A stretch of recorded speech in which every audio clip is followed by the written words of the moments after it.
G'day, Max Taylor here from GoRV. Now, each year we review up to 30 new RVs. At about this time each year, I like to sit back and reflect a little on some of my favourites. So in no particular order, here are my 7 favourite RVs that we reviewed in 2023. Number 1, the Goldstream RV 1500 QB Rhino.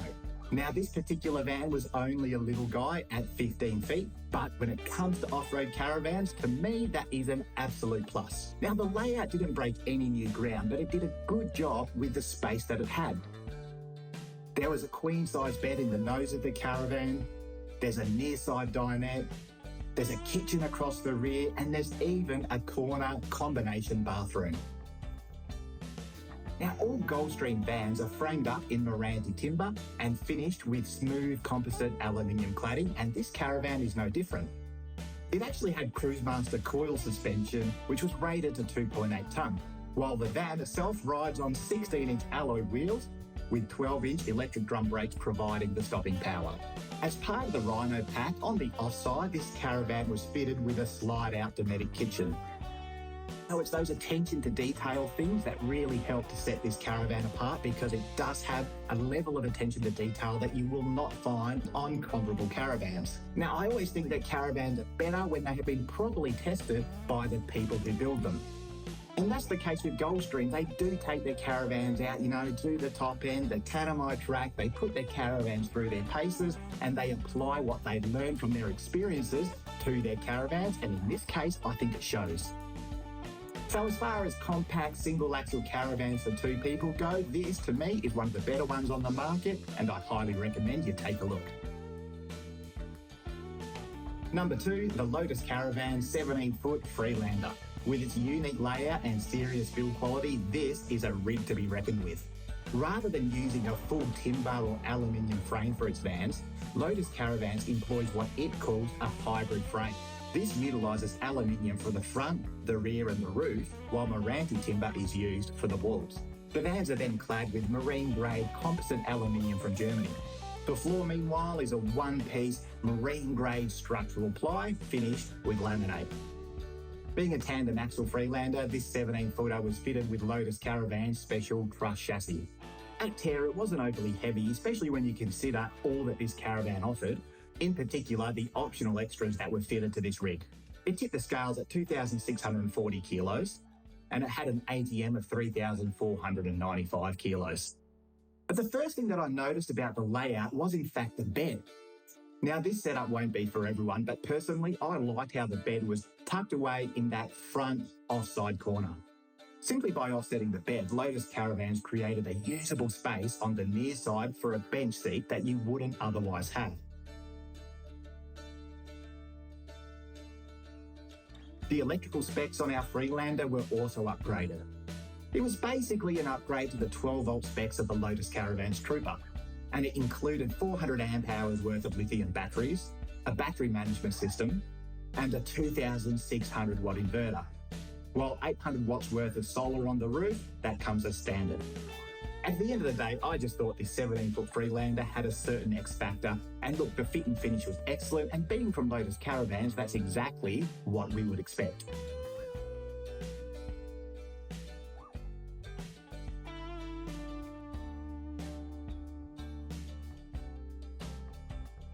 Number 3, the Crusader Musketeer Camelot. In mid-2023, Crusader Caravans launched a new caravan in its Musketeer range. It was called the Camelot, and it brought the Musketeer range up to 8 different caravans. Now, to some extent, the Musketeer Camelot is a product of customer feedback. Now, one of these features actually includes the position of the door. Crusader actually moved it more towards the rear of the caravan, the thinking being it would lend a little bit more privacy to the people who are in the bedroom at the front of the van. Now, it can also be optioned up with the all-terrain pack, which allows for an ATM of 3,000 kilos. And that all adds up to a whopping 985 kilogram payload capacity, which is, just one of the largest payloads available in a single axle caravan here in Australia. Now, our review Camelot was the DC13135. It came with a queen-size bed, nestled north-south in the front of the caravan, with loads of walk-around space on either side of the bed. The body of the Camelot was manufactured from EcoMate fiberglass sandwich panels featuring 3 layers. You've got a skin of fiberglass on the inside and the outside of the panel, while sandwiched in between is XPS structural foam that has excellent sound deadening qualities, it's thermally efficient and it's strong. Ultimately, that means no timber being used for the structural components of the Caravan. It's rock solid and it looks great.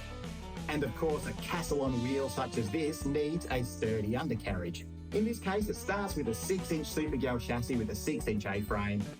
You've got leaf spring suspension and an axle rated to 2,600 kilos. Now, we went a bit off-road with the Camelot. It wasn't great weather conditions, but it handled the mud and the slush, no worries at all.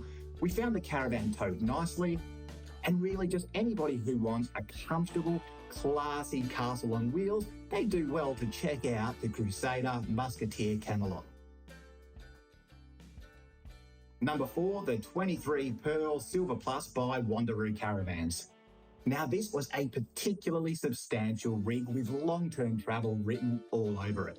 Now, Wonderoo Caravans actually offers its caravans in numerous package options. You've got bronze, silver, silver plus, and gold.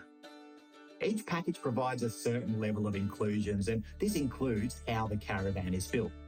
The Silver Plus package incorporates 25mm aluminium studs clad with composite aluminium cladding as well as black checker plate. Now, in the Silver Plus package, you've got the XPS foam being used as insulation, and that's the same material that you'll find as the core material in fiberglass sandwich panels. But the roof in this Caravan is a one-piece composite fiberglass sandwich panel, and the floor is a 17mm honeycomb structure that, let's face it, will never rot. The van was equipped with two 200 amp hour lithium batteries along with 3 210 watt solar panels. It also comes with a BM Pro Mini Boost DC to DC charger, so when you're underway, you're heading to your destination, those onboard batteries should be fully charged. The system also includes a BM Pro battery management system, the Odyssey Link system, as well as a 3000 watt inverter. So this all adds up to quite a comprehensive 12 volt system on this Caravan. To me, the bottom line is that this Caravan comes with everything that you'd need for a successful, memorable trip. You could do the big lap quite happily in this van. The overall fit out conveyed to me a sense of rigidity. There was nothing flimsy or anything that looked like it would break easily. I don't think it's difficult to understand why Wonderoo Caravans are becoming more and more popular. From the respectable battery setup to the overall construction, not to mention the long list of features, this Caravan should outlast any prospective tow vehicle. Number 5, the Royal Flair EcoMate 23. This was the first 23-foot EcoMate that Royal Flair had built, and it was an absolute beauty. The first thing you'll notice inside is the rear club lounge with the overhead bed system. The bed can be lowered electrically from the roof to any height over the dinette. And actually, the dinette itself can be converted to a bed as well. So here at the back of the Caravan, you could conceivably sleep 4 people quite comfortably.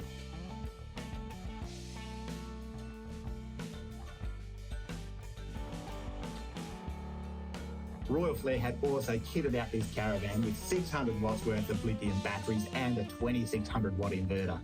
But as impressive as all that sounds, you should check out the solar panel setup. Royal Flair was one of the early adopters of a slide-out system in which 4 solar panels were stacked with 2 either side of the van.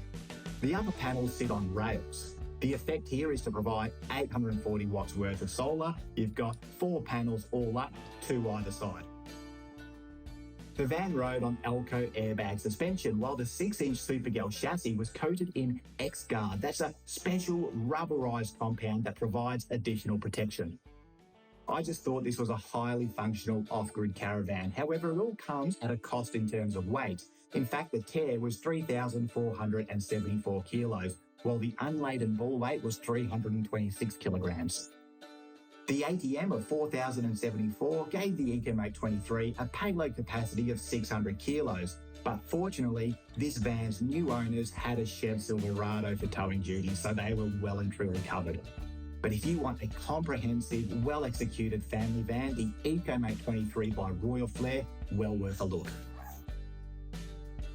Number 6, the Hilltop Caravans H17.